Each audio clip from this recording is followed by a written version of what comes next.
Okay, hey guys, guess what? Guess what we're doing?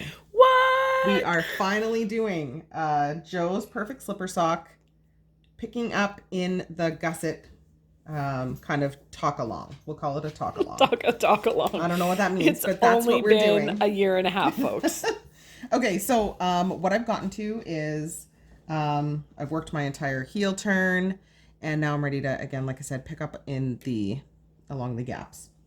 So I'm just going to read this a little bit here because when you're reading these instructions on the pattern, it's really wordy. But you need all the, like, this is kind of a weird thing to say, but you need all those words. And if you just take it like little bit by little bit, it just makes a lot more sense. Okay, so it says here, picking up in the gaps. We are now ready to pick up the stitches in the gap. For this next section, you will be adjusting your cord in order to accommodate picking up all of the stitches. It doesn't matter how you do this, we will eventually get the cord adjusted. I am going to show you, and then later on in the pattern, Jamie does have a few pictures to show what your cords will look like. But I am going to show you right off the hop how to pick this up, and your cord will be in its proper place. Yes. That's what I will do. Good job, Okay. Sarah. So, first instruction, place marker. With the needle that we just finished knitting the heel stitches. So that's this cord here. We just came across our heel stitches. We still have one twin stitch way over on this side. That is normal. And we are going to place our marker. All right, now we're going to pick up in the gap. Now, she talks about picking up in the gap, and the main thing is that you want to make sure that you are picking up an odd number of stitches. She explains to watch out for these V's, and this is where you're going to be picking up. That's why you were slipping that first stitch on either edge when you were working the sole of your sock. And then she does have some approximate pickup numbers. So I'm doing the size small, so I'm going to pick up somewhere between 7 and 9 stitches. Again, this number doesn't matter as long as it is an odd number and that you remember how many you've picked up so that you can pick up the same amount on the other side. If you are working a bigger size and you've got a really long way to go, I would kind of just plan out ahead of time how many you're going to pick up. So you're going to look and you're going to go, okay, so here's a V. So I'm going to go 1, 2, 3, 4, 5, 6, 7, 8. This technically isn't 1, but I'm going to pop it through there for 9. The more stitches you work across this gap, the wider the instep. So that's the top part of your foot, the bridge of your foot. So if you have a high, thick instep or a wider foot, you may want to work in an extra stitch or two into these gaps just to accommodate for a bit of an extra depth of sock. Having said all that, I'm going to go for 9. So we worked across our heel. I've placed my marker. And now we're going to pick up and knit 9. So I like to make sure we're holding 2 strands of fingering double. So I like to make sure that I'm getting both legs of the V, which ends up being 4 strands. Okay, because you want a nice solid pickup there. So there was 1. And that's, of course, if you're holding them double. Yeah, and if you weren't, then this would be 1 strand and this would be 1 strand. Exactly. So we're at 2. Okay, so this is how I pick up and knit. I insert, wrap, and kind of use this hand to pull the yarn or it over and through. Some people pick up with pick knitting, and I can show you that as well. I haven't done that in a while, so I'm a little awkward. Oh, Sarah. Okay, what did I do? 3. Pulling out all the fancy things for Joe. 4. Oh, yeah. And 5. 6.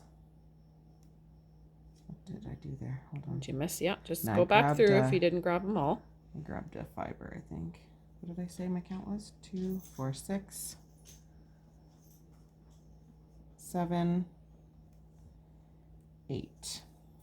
And again, for my 9th one, I'm just going to go down a little bit, and it will help close the gap between this needle and this needle. So I'm literally just going to go down. I like to just do into that too. The sock a little bit. And it's not an exact science. It's not a science, people. No, you do whatever you feel. So that's 2, 4, 6, 8, 9. Okay, so we have our heel stitches, our marker, and our first set of gusset stitches. Okay, so the next place marker with same needle, knit, and pattern. Okay. This number 2, I'm going to skip. No offense, Jane. Oh, you're skipping my So thing. it says place marker with same needle, knit, and pattern across the front. But because we're working magic loop, I am just going to get these up onto my second needle, and I'm going to pull my back needle and work across the front magic loop style. You're saying you're not placing the marker. I'm not placing a marker here because it gets removed anyways, and it would just flink around the needle and fall out. This is how you skip that step. Yeah. Okay. So this becomes our needle 1, what we just done. So our back of heel and one side of the gussets becomes your front, kind of your front side, and across the instep, and your second half will become needle number 2. What did you do here? Well, it's debatable. Knit slip. Okay, so we're on a knit purl row. So you have to have remembered what... Which I also note in the pattern to remember what you ended on. So an easy way to tell is you can see kind of halfway through here that this bar is not looped onto this stitch here. Again, here, that bar is not looped onto this stitch. That means the last row you just worked was a knit 1, slip 1, because this is your slip stitch right here. Yep. Okay, so I know that I am on a knit purl. I'm just going to go ahead and do that.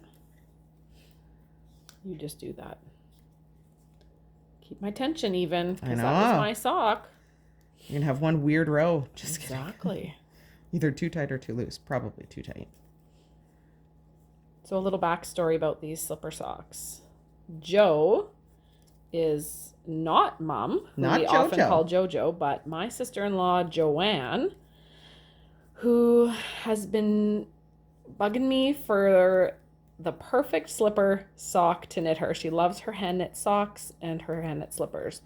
So for Christmas, I decided that I would try to come up with something, and it just came out, and she loves them.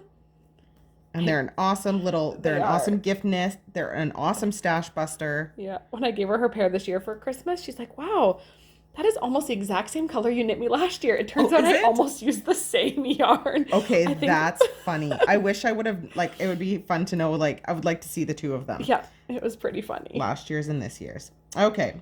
So, hold on, we're on the next page here. So we've knit across the front. See, I've said you now have a complete circle of stitches, but you skipped that. I skipped that. Place marker. Oh, I'm still here.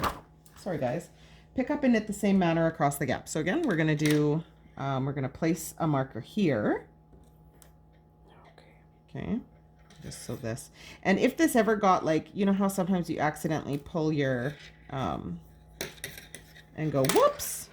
Which is what originally, that's what the pictures look like. Yeah, this is what the pictures look like. And it's just, sometimes that happens and you just go, whoops. Well, you know that here's your first marker, heel stitches, first marker. You know you picked up 9, 2, 4, 6, 8, 9. Just pull it back out. And you just pull it right back out. If you do feel more comfortable with a marker there, just in case, you can leave it there. You just have to keep replacing it when it falls out. Like when you come around the corner, yeah, you just might have to replace it. All right, so place marker. We're going to pick up a knit 9 in the gap the same way. So I did pick up one right about here on the opposite side. So I'm going to do that again for 1. Then I'm going to go into my proper V's. 2, 3,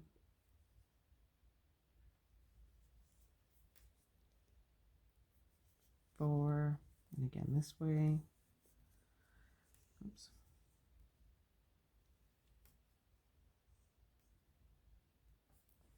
5, 6, 7. Squeeze them in there. Squeeze them in there. 8. All right, my 9th one will get a little squeezed in there. Oh, that's right on that stitch. Okay, so you get to the end, you need one more stitch, and you're like, oh shoot, I have no more room. Let's start over. So you could have kind of pre-planned it though. Maybe you should have. Yeah, and I did on the first one. I didn't on this one. I'll go a little closer this time. Didn't pre-plan, Didn't guys. pre-plan. 1, 2, 3. Also, I'm adding a few extra in here for a bit of a higher instep. Yeah.